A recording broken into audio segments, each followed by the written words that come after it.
You've likely heard the term dopamine detox. It's been going around social media, YouTube thumbnails, podcasts, and blogs for a while. The concept seems drastic at first, nearly a punishment. Quit everything that gives you pleasure. No screens, no sugar, no conversation. Just you, your mind, and perhaps a piece of paper if you're fortunate enough. But beyond the trendiness and the clickbait titles, dopamine detoxing isn't about punishment, and not about depriving yourself of all that you enjoy. It's not a fun fast, it's a break for focus. The contemporary world assaults us with instant gratification. Messages, snacks, clips, songs, commercials, games, non-stop information, and updates. And your mind? It's an addict. It's programmed to pursue that fix of reward, that little thrill every time something illuminates your screen. But the round-the-clock cycle of little highs has a price tag. Eventually, it numbs you. So what do you do when everything bores you unless it's loud, bright, instant, or addictive? You reboot. And that's where a dopamine detox is necessary. Let's dispel the biggest myth up front. Dopamine is not the villain. It's not bad. It's not a drug your brain makes to sabotage you. Dopamine is a normal aspect of how we experience pleasure and motivation. It assists us in expecting reward, motivates us towards goals, and supports behaviors that assist us in surviving. When you're eating, winning, learning, laughing, or even fantasizing about something thrilling, dopamine comes into play. But the problem isn't dopamine itself. The problem is overstimulation. We've created an environment where dopamine-triggering activities are available 24/7, and they're often low effort but high reward. Think about junk food, social media, video games, binge watching. You get the picture. These things aren't awful, but when they are your brain's go-to mode of reward, the ordinary things, walking in nature, reading a book, or problem-solving an obstacle, begin to feel dull, hollow. That's when you know something has to change. There's a myth that a dopamine detox must be all or nothing, that you have to go off the grid, live in isolation, and expel all pleasure in order to be reset. That's not the case. You don't have to leave your life behind. You simply have to pinpoint the handful of activities that hijack your attention and take your brain on a break from those. Begin with an individual assessment. Ask yourself, what do I grab when I'm bored? What do I eat mindlessly without really enjoying it? What tastes good in the moment but leaves me feeling depleted afterwards? Choose one or two of those things, just one or two, and stop them for 24 hours. That's your starting point, not an overhaul of your life, just an experiment for a day. Some examples of mild detox targets: no social media until noon, or all day if you're feeling adventurous. No autoplay on YouTube. Watch one video, then stop. No in-between snacking. Have water or take a stretch break instead.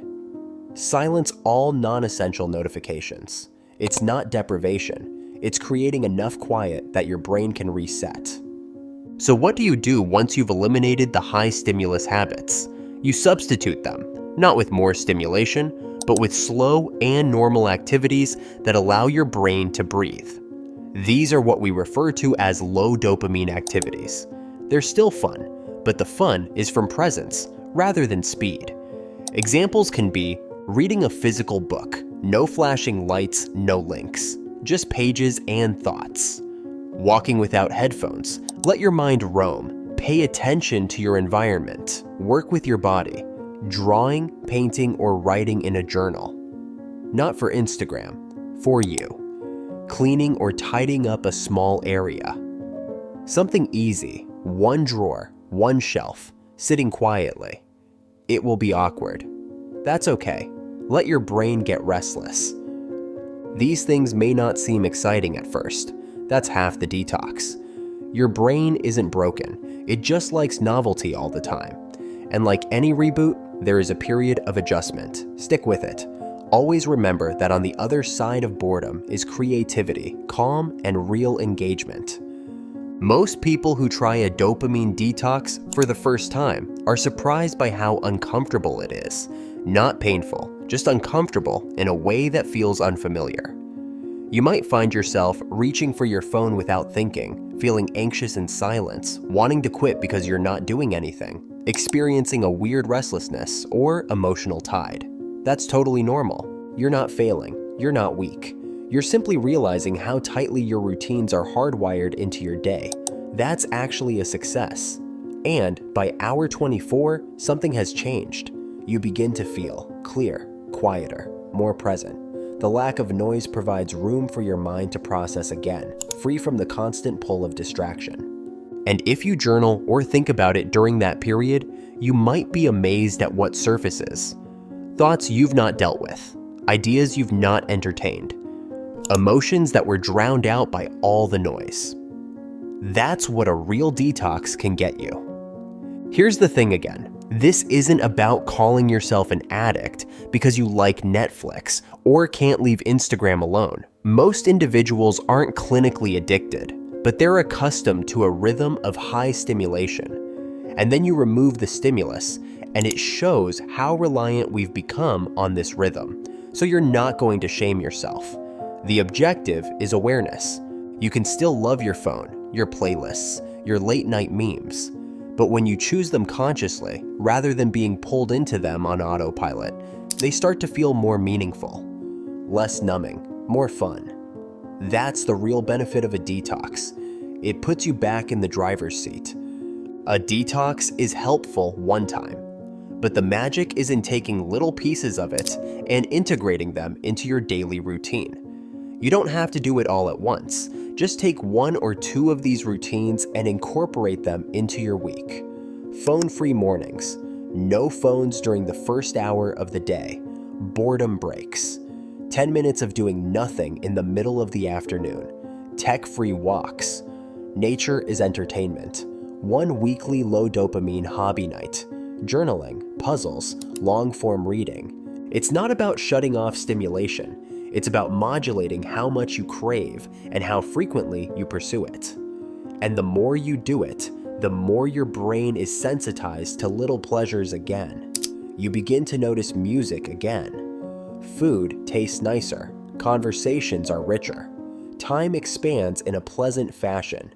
You've conditioned your brain to listen again. Will you screw up?